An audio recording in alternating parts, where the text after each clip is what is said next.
Hello, everyone. Happy Friday. Welcome to the big show. Good day here. Not such a good day over at MSNBC. Wait till you hear about their ratings. Meanwhile, we got judges everywhere defying the law, defying the law, defying the law. Pam Bondi's onto all of them, and she's going for the jugular at this moment in time. We got new arrest video coming into us of one judge out there in Wisconsin, who somehow thought she could hide illegal migrants in her courtroom. I mean, the world is going crazy, but you know what's not going crazy? The markets. The markets are going, they're going crazy up. It's a good thing. We're going to talk about the markets as well. 76research.com, my market research company. Welcome to the show, everyone. Good to have you here. We got a ratings plunge on our hands over at MSNBC as the network contemplates its lack of a future.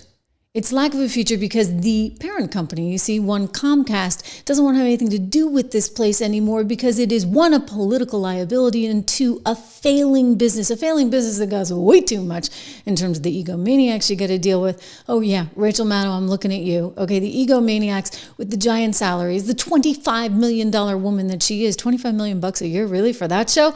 I don't know. Didn't she say she was going to do the first 100 days? And then she gets to go back to once a week? Give me a break. I mean, come on, that is not good business. Just saying. Anyway, the ratings are really, really lousy. And I was looking at these and I wanted to show you because they're telling you something else entirely in their new commercial that they got over there on MSNBC. These ratings just came out. This is per Adweek, which is one of those trade publications. MSNBC fell 11% in total. Primetime viewers, 19% in the demo. That's what they kind of live and breathe by, right? They got to have the demo. They're 18 to 45. Gosh, I've been away from cable so long, I don't even remember. 18 to 44. That's a good feeling, right? Anyway, during the total day, the network was down 31% in total viewers, 39% in the demo. That is really bad news. CNN seeing losses as well, but not as bad, if you can imagine, as MSNBC. So things are really, really tough there. Why on earth are you paying a woman $25 million then? Right? I mean, at least you had the good sense to get rid of this one, who I think was costing somewhere, it was alleged, between 1 and 4. I realize that's a big spread, but she's nowhere near the 25 mil that Rachel's getting.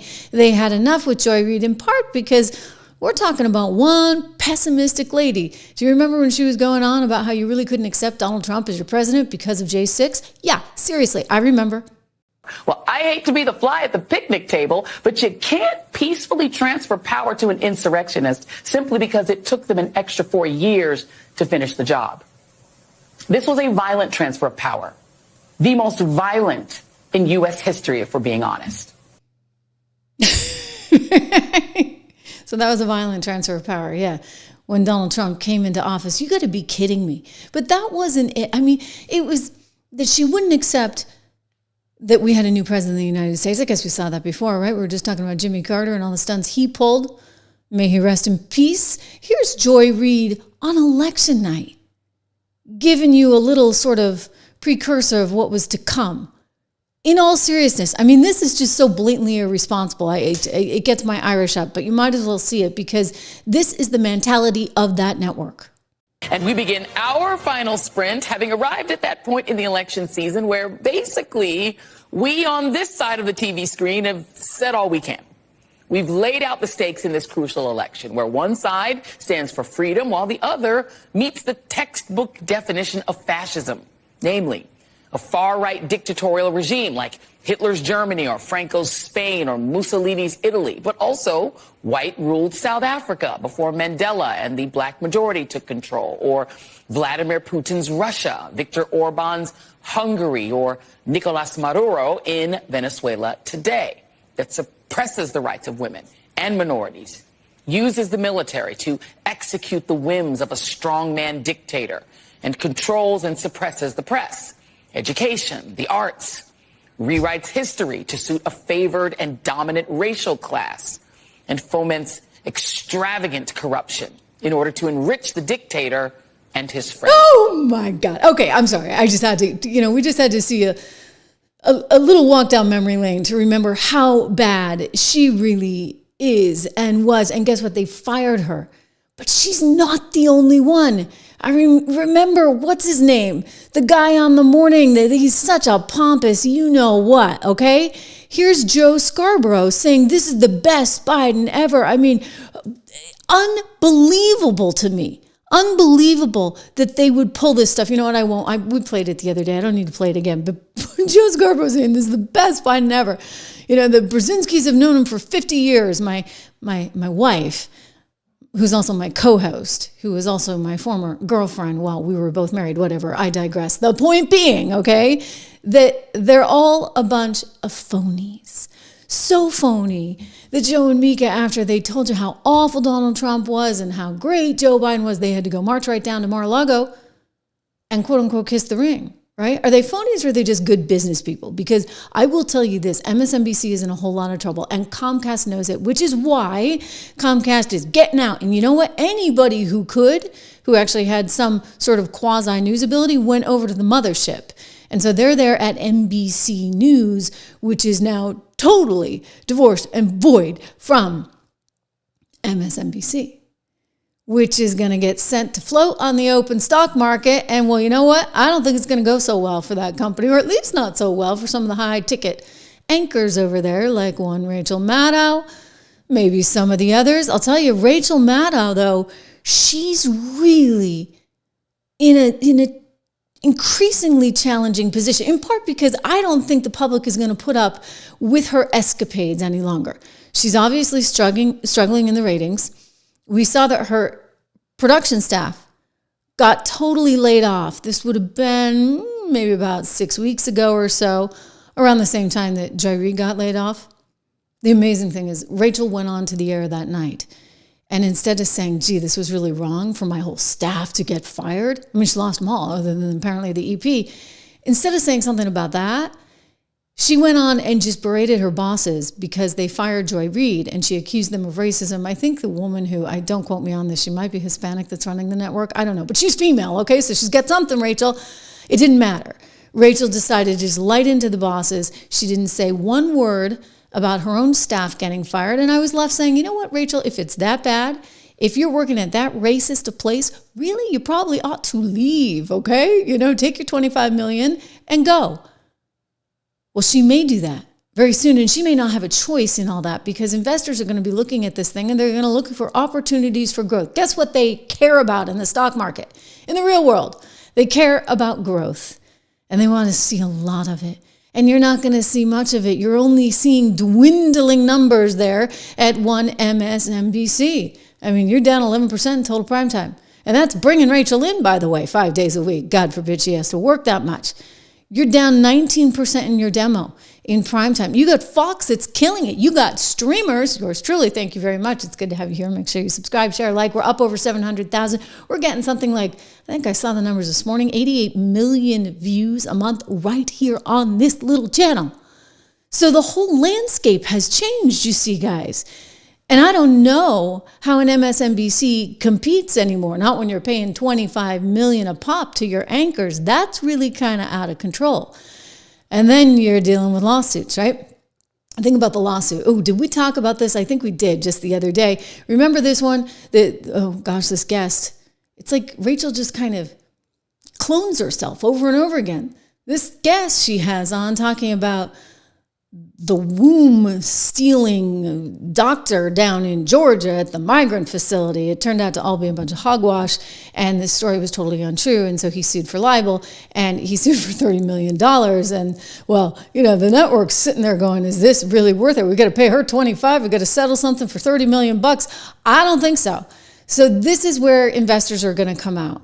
They're going to come out saying this is not worth it. Either they cut their costs by having less staff and fewer salaries, or they find some other way to reinvent, but they can't, you see, because they depend on those numbers that cable television brings in, the numbers by way of the ka-ching, right? So you're paid a fee, call it $1 a home. I don't know what their fees are, but suppose you're in however many homes, you get $1 a home, and that's how you're making your money. There's some advertising money in there as well, but that's the base of it, which means if you're a cable company paying MSNBC, you're not about to say pay them and then allow them to simultaneously stream, right, live on air. That's not really going to work for you. So they are limited in terms of their growth and the ability to really transform in this new economy. And so I don't have a lot of faith in this company. I don't think Spinco is really going to work. And I think you're going to see a lot of people that just aren't going to be able to transition in this new economy, new media landscape. I mean, you look at, again, the ratings overall, they have been tanking. But what I find really fascinating is how badly that morning show is doing. I mean, if it was ever doing well, I guess maybe at one point in time they thought they had the cachet back when the Democrats were in charge. And then they kind of had a brand like, let's bash on Trump for 4 years. Biden comes in, and then they think they're the cat's meow because now they've got all the deal makers, wheelers and dealers on set there at Morning Joe, and it's the cool kids table at the lunch cafeteria. Well, until they're not, right? Until they're not. And now people are looking at them and say, boy, you guys really got it wrong. Joe Scarborough telling us this is the best Biden ever. I don't think so. And yet they come up with this advertisement, which we're not going to show you because I don't need to pain you with that, but I just took some screen grabs from it. They say they're averaging twice as much as CNN. Guys, I don't know what kind of numbers you're looking at, but I read what I read in Adweek this week, and I don't think you're anything near that. The most recent numbers that I found for the network actually showed that the Morning Joe show was doing about 651,000. That's not 2.6 million. No. That's 651. I realize nobody at MSNBC knows how to do math, but come on, that's a rather inflated number, don't you think? 651, you come up with 2.6. I don't know how they get that one. So their ratings are lousy, okay? They were getting 1.1 million before the election. Again, not 2.6. They're giving new meaning to the word fake news. That has a whole new term. They can't even get their ratings correct. They're trying to bilk people out of more money, claiming they get 2.6 million. Again, I'm just going by the trade publications. That's not what I'm seeing. 1.1 million before the election. And then if you look at the election through maybe about 3-4 weeks ago, they were then down to 651,000. That's a huge drop, you guys. And it's nothing close to the 2.6 million that they're out there bragging about. So yeah, they can't even actually be honest or truthful about their own numbers. I think you got a little bit of a problem going on. And I don't think the market, meaning the stock market, is going to believe whatever they say. So 2.6 million. Yeah, the stock market's not going to care. You know what else the stock market's not going to care about? How much quote unquote influence you have with people who have no influence. Therefore, nobody is going to buy this company. CNBC has a better fighting chance, shall we say, because it's a little bit better of a product, a lot better of a product, in fairness, and I used to work there. Anyway, look at Adweek. Again, way off here. The only folks that are doing well are us streamers, thank you very much, and Fox News. Well, I guess because people maybe think Fox News actually knows what's going on. Fox News has a little bit of insight into what's happening in this administration. Well, these guys are lying about their own ratings, for goodness sakes. That's not okay, right? Best Biden ever. You guys just lie about everything. I'll tell you, Comcast is done with it. They don't want anything to do with this company. They can't wait for Spinco. They want it to go away. They want the headache of everything that these people are saying about the administration to go away. They want the headache of the DEI investigation to go away. And they want these people to survive or fail on their own. My expectation is that they will fail. I realize that it's being spun to them internally like, oh, it'll be great. It'll be great because you'll finally get to be your own little niche. We'll be able to concentrate on this content exclusively. Well, nobody wants your content. And your content is not spontaneous enough. It's not streaming. It can't actually be part of this new economy. So I don't know where you're going with this. I really don't. And you know what? I don't really care. I just think it's sort of funny. I mean, when you're lying about your own ratings and all that jazz, right? But overall, this is something that's not necessarily special to, shall we say, MSNBC. It's something that's happening within the industry entirely, right? I mean, you've got The View now facing cancellation threats, even though their ratings, shockingly, I don't know who is watching this show. But they're actually up 4% from this time last year. So they're in better shape than, say, Morning Joe or MSNBC or Rachel Maddow. But again, it is such a dicey environment for the ABC Newses of the world because of the FCC investigation. Brendan Carter, who now runs the FCC for Trump, he's like, I don't see why we should be renewing your affiliation deals. I mean, why should we do that? Given that ABC News is not trusted by most Americans, and most Americans do actually trust their local news. So why should the local news have to pay all this money to be able to carry the ABC News content? Maybe these deals should be restructured so the local news can do their own news and they can carry their own content, and they don't have to carry your garbage like this woman, Sunny Houston, trying to equate J6 with World War II, with slavery. I mean, I kid you not. These people are like just off their rockers. I think we need to find moral clarity, you know, in this country. And I just remember after January 6th, you had someone like Mitch McConnell placing the blame on January 6th where it belonged, squarely on Donald Trump's shoulders. And then you started seeing people backtrack that and losing their moral center. You had Condoleezza Rice, I believe, on this very show saying, you know, we need to move on from January 6th. I say no. You don't move on, because January 6th was an atrocity. It was one of the worst moments in American history. And when you think about the worst moments in American history, you know, like World War II, things that happened, you know, like the Holocaust, chattel slavery, we need to never forget, because past becomes prologue if you forget any race. All right.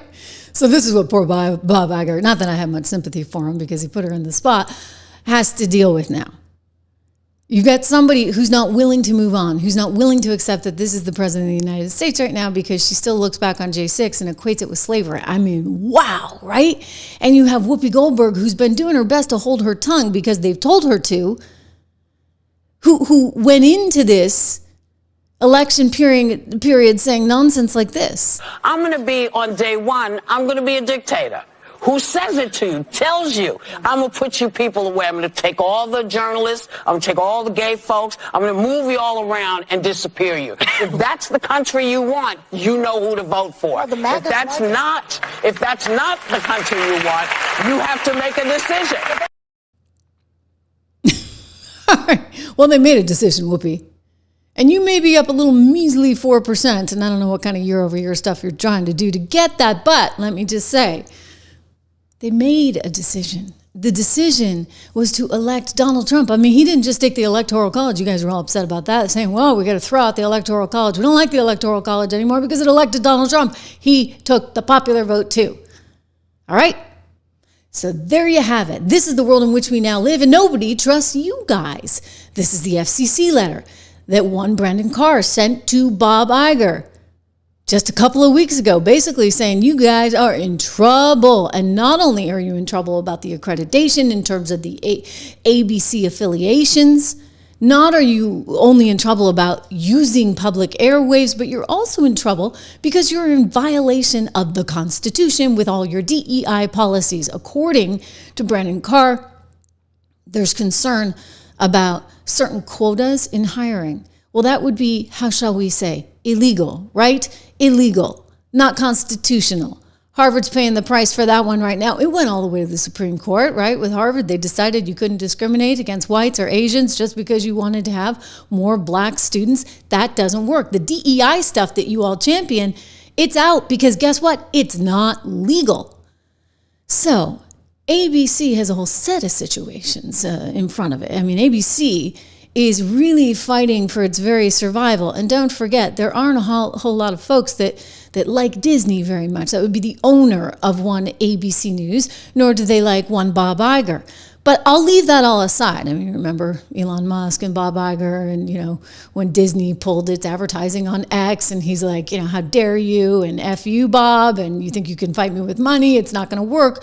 Well, let's leave that aside and just remember the elephant in the room, which is, again, that this is a dying industry because nobody is watching TV at home at, I don't know, when is that show on? 11 o'clock in the morning anymore. That just doesn't exist. That entire model is disappearing before your very eyes. And that's why about 2 years ago, Bob Iger, the CEO of Disney, which runs ABC, which produces The View, wanted to diversify out of these businesses. He said, we will be expansive in our thinking. Translation, I'm selling them all. Transformative work is dealing with businesses that are no-growth businesses and what to do about them, and particularly the linear business, which we are expansive in our thinking about, and we're going to look expansively about opportunities there, because clearly it's a business that is going to continue to struggle. Well, let's stop there for a second then and let me ask you about it. We're talking, I guess, ABC, the network, the stations, but then the cable networks as well. Yes, correct. FX, Nat Geo. Is it possible you would look to sell them? We're going to be expansive. I think if you can interpret what that word means. You can interpret what it means. It means we're going to sell them. Except we can't. You see, we can't sell them because nobody wants them. Because the business is a dead business. It's like, remember when the automobile came out and the buggy whip went bye-bye? Or when the refrigerator came out and we no longer needed ice boxes? This is here and now. I'm live right now. I can see all your comments, so careful what you write. Thank you for all the likes. Make sure you subscribe, share, like, comment to let me know what you think. But this is the future, right? This is, and it's going to grow incredibly in the next 6 months, in the next year. I mean, I can see your comments live in real time. We could probably actually start bringing some of you on the show. David, Mike Costa, Leslie, some of the regulars, right? I mean, this is a much more three-dimensional kind of experience, and this is the future, and this is what people are doing. So why are you going to pay $25 million for Rachel Maddow and a giant set and all the producers, etc.? If you're an investor, how are you going to think about this? Content is still key, right? Content is what matters, but the distribution channel has changed massively. So if the distribution channel has changed, nobody has to go into the studio anymore to be surrounded by, the equipment, the cumbersome group of producers, the network, etc. If you can actually strip that away and the content itself is all that matters, i.e. hopefully the personality, right? That is what, at the end of the day, is what makes the difference, I think. I mean, look, I'm living proof of it right here. I mean, what are we at? 700 and... Check this out, guys, okay? I am living proof that, you know what? The big network doesn't matter. What matters is the content. What matters is the creator. What matters is authenticity.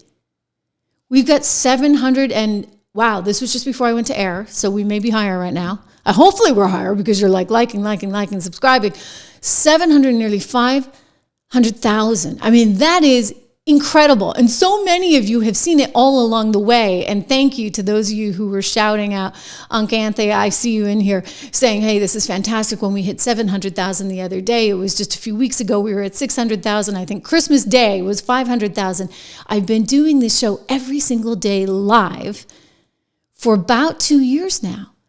And you see that that is ultimately what is penetrating and getting across. And so, sure, Rachel Maddow can go there and do her show, and Morning Joe can do his show and, lie about his ratings and this and that and the other.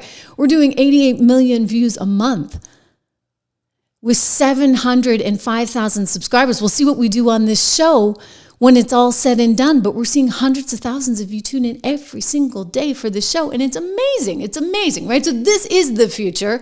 I'm excited to be part of it. I'm excited that you're here. We are fully independent. That is the benefit of Trish Regan not having to listen to anyone or talk to anyone or deal with any of the middle management that I never could stand dealing with, frankly. We can talk about that later. But part of that means we are proud to have the advertisers we have on this show, including my friends at Patriot Mobile. You know what I like about this? I'm just going to tell you, because I live in the sticks, a little bit in the sticks, and what I love about Patriot Mobile is that I can get all three carriers. I can choose 3 carriers, and that's a big deal because, if I just have my regular cell phone, I was actually carrying 2 cell phones. Kid you not. I was carrying 2 cell phones around with me all the time, and it was like, this is getting kind of ridiculous. And then I switched to Patriot Mobile, and that's amazing. Plus, you get 1 month free, and you help support the show if you, and you're supporting veterans. So big deal there. Patriot Mobile cares so much about our nation. They care about our veterans, and they care about you having great service. All of their customer service, I should mention this too, is 100% American. So you will always be talking to someone here in America, and I cannot tell you how much that, well, you probably know how much that matters and how much that means. I occasionally would call my old cell phone provider and, you'd be on the line forever. And then, somebody, is speaking in a language and they don't understand you. And so there's this whole miscommunication thing. So anyway, this is the great thing about Patriot Mobile. Go there today, get the month free, 972-PATRIOT, or go to patriotmobile.com/Trish. Just a terrific product all around. We got big news on the judge front. Did you see this? We got judges arrested. 2 of them now. There was one yesterday. I was like, wow. We were watching this story, sort of following it in the background as I went live to air. And I said, well, maybe that'll be a story tomorrow. And then, of course, today we find out that another judge out in Wisconsin is being arrested. In both cases, they had ties, shall we say, with illegals. In the case of the guy that was just arrested, it was with a TDA member, a Venezuelan gang member. This is the judge that was arrested, I believe, out in Arizona. Let's take a watch.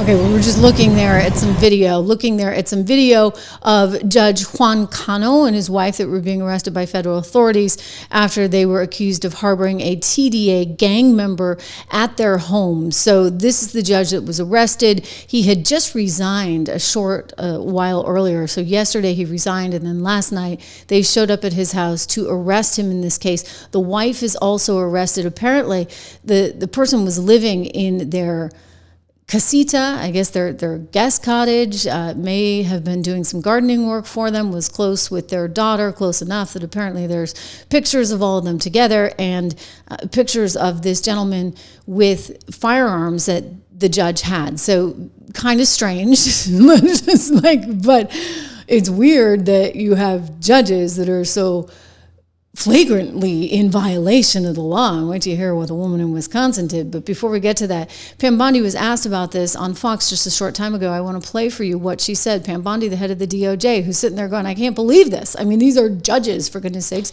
You're supposed to have some respect for the law. I mean, when you look at the associations with this violent Venezuelan gang, Tren de Aragua, and this person that they harbored in their home, he was showing signs through clothing, we were told, tattoos. There was evidence through voice messages and text messages of his association to TDA.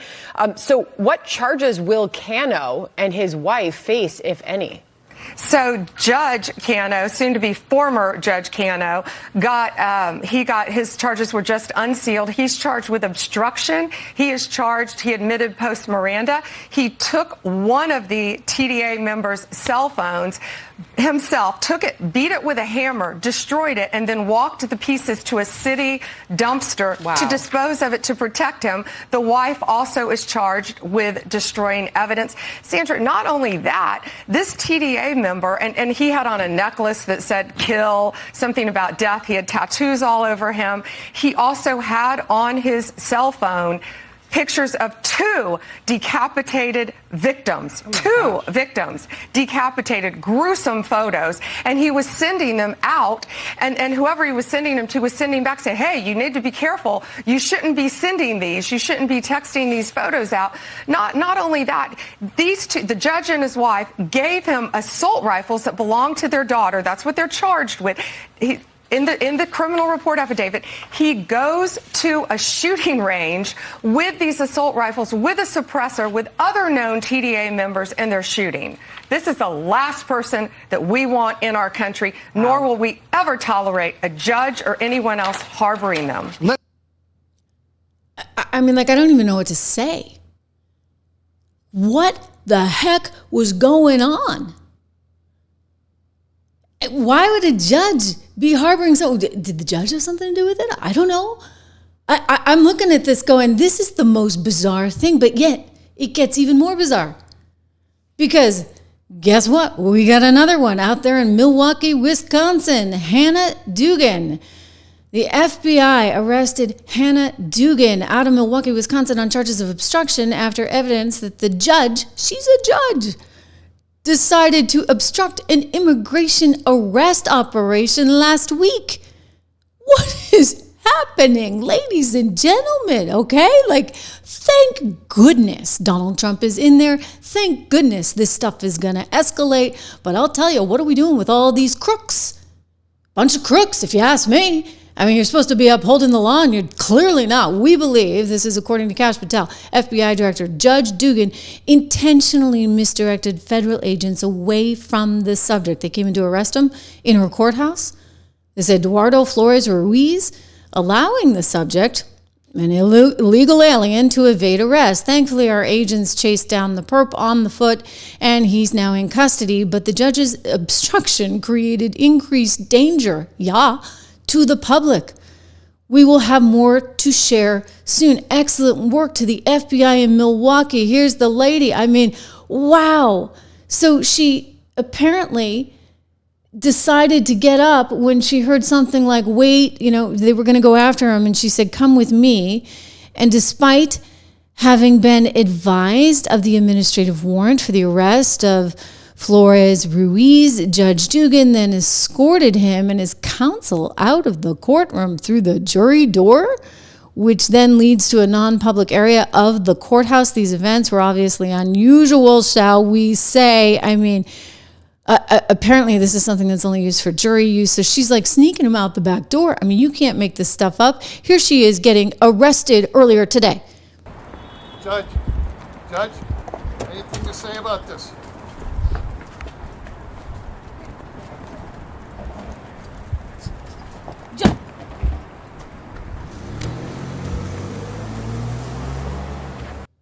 Off she goes. Here's Pam Bondi writing, I can confirm that our FBI agents just arrested Hannah Dugan, a county judge in Milwaukee, for allegedly helping an illegal alien avoid an arrest by ICE. No one is above the law. Well, Here is nonetheless the mayor of Milwaukee trying to side with the judge on this one. I mean, this is really gross. I'm going to show it to you, and it just shows you how insanely political everyone is. They've been overcome with TDS. Suddenly, it's okay for a judge to escort, allegedly, an illegal out of her courtroom because she feels so passionately against Trump. I don't know. But here, the Democrat mayor is saying it all. That's all you need to know. They've gone cuckoo. Watch. Defendant is ordered. There'll be a court appearance. That didn't happen in this case. I think what happened here was just showboating. They're just trying to have this show of force, and in the process of doing this in a courthouse where people need to go for court proceedings, they're scaring people away from participating in the process. So if they are witness to a crime or something of the sort, they're not going to go and participate, and that makes our community less safe. So the issue is with how the arrest happened, not necessarily that there was an investigation. Again, I don't know all the things that... I just want to point out that the reporters are trying to say, do you really think this is right, what she's doing? And you see how he pivots? He tries to say, oh, we need to make sure that everybody's just legal in our community. And that way it'll all be good. And that way everybody will be safer. He doesn't actually want to answer the question. So they keep going back at him. Here we go. Happened there, but I'm saying that the way that they went about this, in this ham-handed, haphazard way that this administration has been doing since day one, it's driving people away, or has potential to drive people away from participating in court proceedings, which makes our community less safe. I want people to go to court. I want people to have their day in court. I want people to hold folks accountable in our judicial system, but the actions of this administration are driving people away from doing that, and that's not good for public safety in Milwaukee. Do you believe this man should be deported? Overall? I'm sorry? Do you believe this man should be deported? I don't know any information about the man. I'm talking specifically about the Trump administration's actions as it relates to this case and what they've been doing with immigration overall since he's been president again. Like, they're scaring people. They're scaring people in this community. They're scaring people in immigrant communities all across the United States. And when folks don't participate in our judicial system, bad things happen. Our community becomes less safe. And that's the message that I'm trying to get across. Do you believe this sets a dangerous precedent moving forward to future judges that could be arrested for similar actions? Quite possibly so, but I hope that the answer is no. I mean, if a judge is being arrested in a courthouse, just imagine the chilling effect that it sends to other folks who would otherwise participate in judicial proceedings in our courthouse, and not just in the Milwaukee County Courthouse, but courthouses across the state of Wisconsin and courthouses across the United States. Okay, so he's using this as his big opportunity, right? Suddenly he's on Fox News. He's getting to come on the Trish Regan podcast because we're running a bite of his news conference there, and all he wants to do is bash Trump.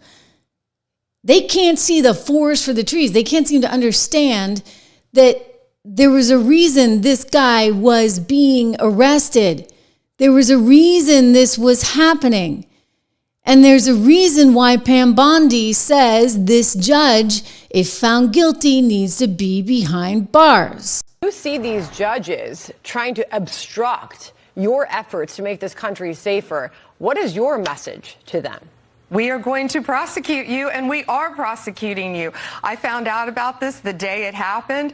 We could not believe, actually, that a judge really did that. We looked into the facts in great depth. That's her picture up on the screen, Hannah Dugan, who is now in custody. You cannot obstruct a criminal case, and really, shame on her. It was a domestic violence case of all cases, and she's protecting a criminal defendant over victims of crime. In fact, she just had an initial appearance in court. Unbelievable, you guys. I mean, I'm with Pam. Like, you can't make it up. She's like, we had to double check it, triple check it. We wanted to make sure because this almost didn't make sense, right? How could you have this much chaos? To the point where a judge is going to protect someone here illegally in a domestic violence case, escorting him out the back door, allegedly? You gotta be kidding me. But the courts are trying to basically just stand in the way of everything that Donald Trump is trying to do. Right? That's their MO. We'll just block him and block him and block him and make it so that he can't get anything done. We had another one. Judge bars Trump from denying federal funds to sanctuary cities that limit immigration cooperation. It had already been decided, by the way, that he was allowed to do this. And now you have another judge blocking it. So we're getting bogged down in all this judge, CRAP. You know it. And it doesn't like make any sense. It doesn't work. It doesn't work for the country. America elected him. So why is this all happening? Well, first of all, the president has said he will follow the Supreme Court's decisions. He's always said that about all of these cases. They may have some differences of opinion about the rendering of certain decisions and how to handle and implement certain decisions, but the president has always said he's going to follow the decisions. Now, I do think that these individual district court judges that are being selectively shopped by people who oppose the president, trying to issue nationwide injunctions and stop the president from governing, I think that's a real problem. I mean, it's a constitutional crisis, in my opinion, for these individual district court judges to try to tie up Donald Trump. I mean, it's obvious what they're trying to do, which is to run out the clock until he's no longer in office. It's sort of what the Democrats did the first time around. They don't want him to be able to govern. Now, the Supreme Court, as you pointed out in the polling, people have a lot of respect for it, and so does President Trump. So I really do think that if he's allowed to govern, if he's allowed to do the things that he ran on, if he's allowed to continue to, deport illegal aliens, if he's allowed to continue to do the things he told the American people he was going to do, he'll be fine. But the truth is he's running into a wall of resistance in some of these individual federal district court judges. And I think the Congress honestly needs to step in, or the Supreme Court needs to step in, because it's not right what they're doing to this presidency. He's right. It's not right. It's absolutely wrong. Gary Hammers, thank you so much for the generosity. Greetings to you over on the other side of the pond there in London. It's bonkers. I mean, they are just standing in the way of everything right now. Why? Because it's Donald Trump. Oh, because it's Trump. And you know what, guys? They warned us. They warned us that they would do this. And when you consider, when I say do this, Scott said it well just this week. Judges carefully shopped by Democrats have ruled Trump may not deport illegal alien gang members, require voters to prove that they're citizens. Gosh darn it. Why would you have to do that? Defund sanctuary cities that violate federal law. Oh, that one's going to get turned down badly by the Supreme Court. I'm just going to tell you, because if there's one thing the Constitution allows for the federal government to do, it is to control the borders. The plan is obvious, he writes, run the clock out on the Trump presidency. I will say this, you know what? He's not wrong, and the Democrats deliberately did this. And Chuck Schumer admitted it about a month ago on one of the network television shows. I'm going to show you. He admitted that they put 235 judges in there to do exactly this. There are those who believe that we are in real time living through an assault on the constitutional order. Do you believe that we are in a constitutional crisis right now? Yes, our democracy is at risk, because Donald Trump shows that he wishes to violate the laws in many, many different ways. The good news here is we did put 235 judges, progressive judges, judges not under the control of Trump last year on the bench, and they are ruling against Trump time after time after time. And we hope that the appellate courts, when it gets up there in the Supreme Court, will uphold those rulings. They restored the money to NIH. They required that 8,000 federal employees have to come back. We're in over 100 lawsuits against them, and we are having a good deal of success. It's only at the lower court level right now. You said the quiet part out loud, so there you go. I don't even need to make the case. I mean, people might say, oh, you're being conspiratorial. You know, they installed a bunch of judges to try and get in the way of Trump. Well, Schumer just said it, okay? This is their plan. This is what they're trying to do. And so now this gets escalated. It will have to be escalated. The Supreme Court will have to take this on. And, you know, I know that they the other day said that they had to stop. It was a temporary order to stop those illegals that were alleged to be gang members from being shipped back to Venezuela. I still just keep saying this over and over again. Like, the fact that you're here illegally, if they can prove that you are not a citizen in the United States, do we not have the right to send you packing? I mean, what kind of world is this if the federal government can't actually control its borders? And I go back to basic stuff, that this is the one federal power they really do have. All right. Again, we love our sponsors here on the Trish Regan Show, and one of our great sponsors that helps keep me healthy, and I hope can keep you healthy as well, happens to be Balance in Nature. You know what? Drinking your water, getting your regular exercise, and taking your vitamins, that's what it's all about, right? It's what we did as kids, because we used to run outside and play all the time. Plus, well, we ate probably very well, and I also had my little Flintstone vitamins as a kid. So these are my new Flintstones, okay? I take them every day, Balance in Nature. I credit these guys with me only getting sick once this year, which is amazing considering I have 3 kids who bring everything home with them under the sun. And Balance in Nature has helped me stay strong. You can get this too for 35% off. Use code word Trish. Go to their website, read all those testimonials, thousands of testimonials. And they put out so many products, not just the fruits and veggies. Those are the gummies. They taste really good. Also, for those of you that care, I have one of my kids actually has a gluten allergy, so I noticed this stuff. They're gluten-free as well. So for those of you that care, gluten-free, tastes super great, fruits and veggies. It's a wonderful, wonderful, wonderful product. So go read about it. Look at all the other things they have there. You get the discount, free money-back guarantee. And it's free delivery right to your door. So no excuse, all right? No excuse for not being in tip-top shape. Tulsi Gabbard says there's no excuse for leaking. No more leakers. She's done with them. Over. Out. Tulsi coming out with some explosive stuff just yesterday saying, you know what, the politicization of our intelligence departments, the leaking of classified information, it has to stop. It puts our nation's security at risk. It must end, she said. And she's passing along 2 informants' data to the DOJ. 2 people with a 3rd on the way. Here's her statement that she released on X. Politicization of our intelligence and leaking classified information, as I was saying, puts the nation's security at risk and must end. Those who leaked classified information will be found and held accountable to the fullest extent of the law. Today, I referred to intelligence community leaks to the Department of Justice for criminal referral. And a 3rd criminal referral is on the way, which includes the most recent illegal leak to the Washington Post. This is allegedly about the Venezuelan TDA migrants. These deep state criminals, she writes, leaked classified information for partisan political purposes to undermine POTUS's, the President of the United States of America's, agenda. I look forward to working with the Justice Department and the FBI to investigate, to terminate, and to prosecute these criminals. Tulsi means business. And she's doing it the right way. Immediately referring them to the DOJ. Now, over at the Pentagon, they're struggling as well, and they're trying to figure out where all these leaks are coming from. You heard Pete Hegseth the other day on Fox News saying, like, leakers will not be tolerated. It was all happening as Dan Caldwell, one of the guys that used to work for him, part of his inner circle, went on to Tucker's show and said, hey, I wasn't the leaker. If I was the leaker, gosh darn it, I'd be behind jails right now, because I'd be behind bars in jail right now because this stuff is not legal to actually put out there. But Pete is trying to deal with some kind of crisis there, and I'm going to tell you this. I'm looking at it as a journalist, and I say, somebody is out to get him. This is what you might call one giant, smear campaign. They do not want Pete Hegseth in this seat, really and truly, because the latest and greatest is about a, quote, makeup story.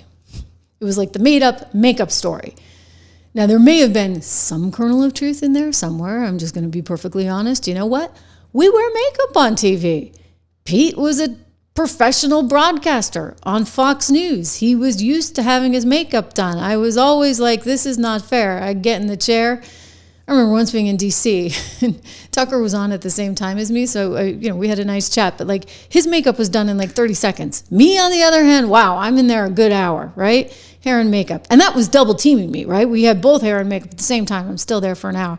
So the guys have it easy, but the guys still have to wear makeup, okay? Like that's just the reality of the business. You got a lot of hot lights on you. If you don't wear makeup, well, you're not going to look that great. I mean, think about Nixon and Kennedy, right? You know that story. Everybody who heard it on the radio thought that Nixon won the debate. People who watched it on TV said Kennedy won. And you know what? It all came down to makeup. So it is what it is, right? This is the business. Anyway, Pete apparently had moved forward on some kind of process to put in a room. There was a room next door called the Green Room nearby where they do their television appearances for the Pentagon. And apparently he wanted to have it spiffed up a little bit. And that somehow was misinterpreted into Pete Hegseth wanting a makeup room. All right. So then, the CBS News goes wild on the story. He says it's totally fake, but let me get you the CBS headline. Yep. Hegseth orders makeup studio installed at the Pentagon. And apparently the first version of this makeup studio was going to run something like $40K. And then they whittled it down. And at some point in the article, and this was like the killer one. Okay. Let me just say, this is all getting misinterpreted. Trust me. And people are freaking out. But let me just say, you're a guy in television. I'm sorry you wear makeup too. I realize that, maybe some of the Marines won't love this one. But this was the quote, okay, in the article. This was the quote where it's all done for. Defense Secretary Hegseth is doing his own makeup ahead of television appearances, not paying a makeup person. It's okay, well, now we know Pete wears makeup. Yeah. Okay, again, he has to. Bright cameras. Trump wears makeup too, all right? Everybody's wearing makeup, so everybody should just get over it. But apparently, the suggestion for improving the quote-unquote green room space where you are in the holding room before you go and do a television appearance at the Pentagon, the suggestion to improve it came from someone named Tammy Rodabaugh. And Tammy is the deputy assistant to the Secretary for Strategic Engagement and a former producer for Fox News and for CBS News. So I guess Tammy's like the booker, okay? That's what we just call her. She's his booker. You want to get Pete on, you go through Tammy. And so Tammy's looking at this space, Fox News producer and former CBS News producer that she is, and she's like, okay, well, we need a makeup room, right? We need a normal facility here. Again, she's a TV news producer. That's what they're going to think. Although I don't think they have makeup at CBS News, in all seriousness. Now, I did my own makeup at CBS News, and that was my prerogative because they may have had one makeup artist for the main anchor, but that was it. And so she's like, we need a makeup room. So this was apparently her idea. The chief Pentagon spokesperson, Sean Parnell, and the defense secretary's wife, Jennifer Hegseth, by the way, she was also a Fox News producer. That's how they met, expressed their approval for the upgrade before it was undertaken, one of the sources told CBS News. So I'm kind of thinking that maybe Tammy might be the leak. Tammy probably just was like, yeah, we're putting a makeup room over at the Pentagon. I mean, she's the booker, she's the producer, whatever. She doesn't think anything abnormal about it. And someone over at CBS hears the story and they're like, ka-ching, this is great. We're going to go after Pete this way because it will make him look like, what a loser. He's just obsessed with his appearance. He's a guy. He's running the Pentagon, but he needs a makeup studio. So that's probably how that all went down. Likely, Tammy said something to a friend that probably still works at CBS, and somehow, the next thing you know, you get a giant headline, Hegseth orders makeup studio installed at the Pentagon, which tells me they are grasping at straws to take this guy down, anything they can get on him, right? His producer happens to tell a friend, hey, we're going to fix up the room, and the next thing you know, the headline is he wants a makeup studio. He writes back, totally fake story. No orders and no makeup, but whatever. We should have installed tampon machines in every men's bathroom at Department of Defense instead. The leftist news media would have loved that. Good one, Pete. Good one, Pete. I mean, look, CBS Morning tweeting this out. They're so happy they get a story on Pete Hegseth about a makeup room. He's like, you people, come on. He also put this out. I should show you. This is the actual room itself. So this is actually, well, this isn't him. This is the Department of Defense Rapid Response Team. So they're firing back at the story saying, hey, check this out. There's no lip mirror. It didn't cost thousands of dollars. The items that were added to the green room, not a makeup studio, apparently this, semantic stuff matters, came from existing inventory. This story is trash. So let's just take a really good look. I want everybody to be able to see this. There is a mirror, there is a mirror because you're going to go on TV and you don't want to have anything in between your teeth or anything. In terms of the makeup, well, even if you're a guy, you're going to have to wear it. I'm sorry. It's just the reality of the world, all right, in which we live. You want to look good on TV and you want to present well. Somebody should have told Peppermint Patty that back in the day. Hey, we got Mother's Day coming up, right? I know, because my son has been working on a little thing for me. He always makes me something, and those are the best gifts, right? Like when you get, I keep them all on a shelf, and I can see from the time he was really little, 3, 4, 6 years old. Anyway, they mean a lot to me, and Mother's Day is a great time to show your appreciation for your mom. If you can't make a gift, right, because, we're all adults here, but you want to do something really, really special for your mom, we have another show advertiser that is just wonderful that I really love. I've told you before, Cozy Earth, this is the company, and the salespeople get a little stressed with me. They get a little bit nervous because they're, if Trish does not like this product, she's never going to talk about it. So when Cozy Earth came forward and they said, we want to do something with you, I was like, well, let me see. And then finally I tested the product. I tried the sheets, which are magnificent, okay? And I'm super picky. You have no idea. Ask my husband. Anyway, I'm super picky. And so I tried the sheets, and those were fantastic. And they also sent me the pajamas. I have them in lavender. They're beautiful. They are crazy soft. And so this is a great time for you to think about actually doing this for your mom. For your mom, because these products are amazing. They really are. They're designed to help her remember that her bedroom is her sanctuary, and it's all about sort of the luxuriousness of that, right? That downtime is really, really important. So this is great quality stuff, and they have a very, very special sale. Okay, so you can get an incredible discount right now with Cozy Earth, but you know what? You can actually get, I think this is right, you can get the pajamas too for your mom, because I doubt you guys are making things like my little guy. Right? So just know that she will like this. They're beautifully packaged too. They came in these beautiful, beautiful, beautiful packages. So you get 40% off, which is a big deal, right? If you buy the sheets, which I highly recommend. I think it's actually 40% off everything. But the ultra soft pajamas, those are amazing. I'm telling you, amazing. And you can buy one and get one free with those bamboo pajamas. So the sheets are great. The pajamas are magnificent. You can buy one, get one free. Here's what you need to do. Go to CozyEarth.com. Use my code word Trish, or use this, Trish BOGO. I think you actually have to use this together. Let me put it together. It's really funny. I actually sent the sales team a question. I was like, what is Trish BOGO? And then I remembered because my friend used to be in charge of, he was the top executive at Target. Actually, we've had him on the show because he's so disappointed with Target and all that they've done. But he would talk about BOGO offers. And I was like, what? I think I said to him on live TV, what do you mean BOGO? Buy one, get one free. Okay, so you can use Trish BOGO, and then you're going to get 2 pairs of pajamas. So even better. I'm probably going to use it myself. Because I love these things, all seriousness. All right, markets. You know what else I love? Markets. Markets, when markets are up, this is awesome, you guys. It had been kind of a rough go around, right? And now we got the market up again.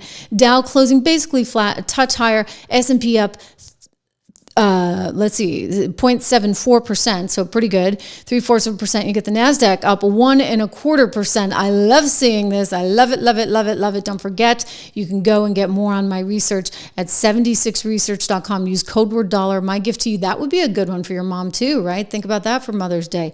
I don't know how many moms are really interested in investing in the stock market, but if she is, code word dollar, DOLLAR. I'll tell you, my mom is. My mom does all the investing. Like, she loves it. When she first got into investing, it was after she came out of her Beanie Baby phase. Yes, all seriousness. We used to have to go to McDonald's like nonstop because they would have special Beanie Babies, and she was always buying. I mean, it was great for me, right? What kid doesn't like McDonald's? And then we were just at the point where we had so much McDonald's that she would then be dropping it off at the cousin's house and everything because she had to get the Beanie Baby that came with the Happy Meal. Anyway, we somehow transitioned her out of that, luckily, and she started buying stocks, which was wonderful, and she's done very well as a result. So she's got a good sensibility about her. It could be a wonderful gift for your mom. 76research.com. Use code word dollar. We've got the markets higher, which is great to see. A lot of optimism that we're going to get deals done. I'm hearing from sources that they are happening. We saw, of course, Bassett talking about South Korea just yesterday. That's really good news. We hear, of course, that China and the U.S. are moving closer and closer together to getting a deal. This is all good. But you know what? We can't lose sight of the big picture, which is that we need to be more responsible, right? That's why the makeup room story, too, I suppose CBS thought resonated. Anyway, Bassett, when he spoke before Congress during his sort of whether or not he was going to get confirmed, these were the confirmation hearings, he put this right out there on the table, and he's so right. We do not have a revenue problem in the United States of America. We have a spending problem. That historically, for the past 40 or 50 years, revenues, federal government revenues, have averaged about 17 to 17.5% of GDP. Yeah. And spending has been slightly over that, leading us to a 3.5% budget deficit, which is manageable because we have roughly 3.8% nominal growth, 1.8% real growth, 2% inflation.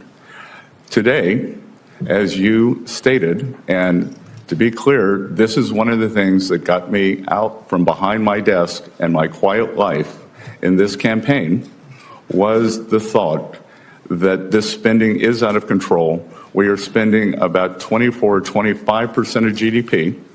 So as you said, 6.8 to 7% deficit. We have never seen this before when it is not a recession or not a war. Boom. And I am concerned. Yeah, he's concerned. I'm concerned. You should be concerned. We are all concerned. 24 to 25% of GDP, you're spending that and you don't even have a war going on. What the heck were you doing, Biden? Nancy, Chucky. I mean, wow. So they got to get a hold of that, right? They got to get a hold of that. And yet simultaneously, they want to be able to cut taxes. And you know what? I want them to be able to cut taxes because what do you think makes this engine go, baby? Lower taxes, less regulation. It's pretty darn simple, okay? This is stuff that we need. So if you want the lower taxes, how are you going to offset that? You can try and grow, and that's the hope, right? That we grow enough so that we're able to offset anything that we're dishing out in terms of tax cuts. But I think this is part of the method of the madness when people say, well, why are we having these tariffs? And, like, look, I don't love tariffs. I think you have to do something to protect workers and protect the longevity of the United States and protect the security, the economic security of the United States. Yet it's a lot, right? And that's what the market was trying to deal with. We are getting deals, though, and so that is a wonderful sign. That is positive. If you had 10% tariff right across the board, guess what? That's money in the door, right? And it's not too onerous. Go back to the Laffer curve. He loved that, right? Art Laffer, when he showed Reagan, the Laffer curve, which shows you can only tax so much, right? At some point, you're going to reduce demand. So if you get this just right and you have the right amount of tariffs, and yet you're still able to keep the demand going in industries that you want it to go in, then that is the panacea. That is what you're shooting for, and that enables you to lower taxes. But you got to make sure that you work with all the Republicans because everybody's got their hand in the cookie jar and everybody wants a little something, and a lot of people are threatening to not move forward with tax cuts, which would be devastating to the Trump economic agenda. If you're concerned about it, as I am concerned about it. In fact, I'm speaking in Savannah, Georgia next week about this.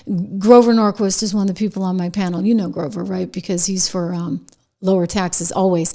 Anyway, you can go to protectprosperity.com, and it's a grassroots effort to make sure that we let all of our Congress people know, you know what, we want lower taxes. We don't want you to raise our taxes. We want to get an extension of the Trump tax cuts. You'd think this would be a no-brainer, right? You get the House, you get the Senate, and yet it's not. So this has to happen soon, sometime within the next couple of months. Do your part. Go and tell them you want to be part of this grassroots effort to put the pressure on the people that matter. Oh, this is a great story. So have you heard about the hat? You know, I'll tell you. 235 judges that you installed, Chuck Schumer. Maybe Trump's thinking he needs another term. I'm kidding, okay? I'm kidding. And what I'm about to show you is AI generated, so it's funny as you know what. It's like the ultimate troll that you could possibly come up with. It just came out yesterday, and now the left is losing it to the point where Caroline Leavitt had to actually talk about it and say, no, it was just a joke. Because they've come out with this hat that says Trump 48. This meme, watch. And it's very cool. Oh my gosh. Isn't that great? Just went up yesterday. Wow. Think Joe Biden would do this? I don't think so. That was the Declaration of Independence, but somebody got clever and decided to replace it with the hat. Okay, Trump 2028, you see Eric wearing one right there. I mean, this has become such an ordeal. The left is losing it because they have no sense of humor, absolutely no sense of humor. Apparently, they're selling this like on the Trump website. Now I'm turning into a commercial for him. But anyway, Caroline had to like shoot it down. She went and did this interview with Axios today, and they're like, what about the hat? What about the hat? And she's like, come on, guys, it's a joke. It's funny. I mean, it's selling really well, but like, it's a joke. The president said it was a joke. Can you all just take a joke? Here's the short answer, Caroline. No. Anyway, let's watch her together. One for the road, the official Trump store is now selling hats that say Trump 2028, $50. Even though the Constitution doesn't envision a term 3 for President Trump or any president, is that just a hat? It's just a hat. The president was asked and answered this question yesterday. It's not something he's thinking of, though I hear the hats are flying off the shelves. It's just a hat, okay? Guys, have a sense of humor about it, right? Well, apparently people are freaking out because allegedly somebody was like circulating something that said, oh, maybe there's this loophole in the Constitution, and maybe, this is how their theory goes, all right, maybe you could have a situation where J.D. Vance runs at the top of the ticket with Donald Trump as his VP, and then as soon as he's, sworn in, he says, oh, I don't think I'm up to the job. Here you go, boss. It's all yours. And like they're taking this seriously and they're all worked up. I don't think JD would go for that, frankly. I think he's going to say, wait a second, my time has come. And then you got Ron DeSantis over there waiting in the wings. You got Marco Rubio. You're going to have a whole crowd of people saying, no, me, right? They all want to be up next. So that's unlikely to happen. But it doesn't stop the left from worrying because that's what the left loves to do. Worry. That is their MO. And so now the right is kind of having, dare I say, too much fun. Can we watch it again? It's great. This is a good meme. And it's very cool. Oh my gosh. Isn't that great? Just went up yesterday. Wow. Think Joe Biden would do this? I don't think so. I don't know who made that, but it's fantastic. So hats off to them. Pun intended. Anyway, what a week it has been. It is so great to have all of you guys here. Like I said, make sure you go check out the website. Think about that as a Mother's Day gift for sure. They can be like my mom and, no more Beanie Babies. Now it's stocks, baby. Stocks. So she loves to talk about stocks. We do talk about stocks, actually probably more than most people. But the other thing I just want to flag and cite for you guys is my excitement over what we have been able to create here. Right? Look at that. Look at that.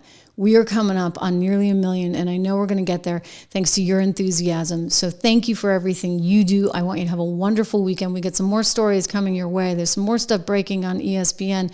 Shannon Sharp is in a bit of trouble over there. We're going to get to all of that. In the meantime, make sure you subscribe, share, like, comment. I read everything. I really do, sometimes very late at night. So make sure that you go and you put a comment. David Lorenzo, thank you so much. I'm glad you enjoyed it. I will see you guys live on the program on Monday.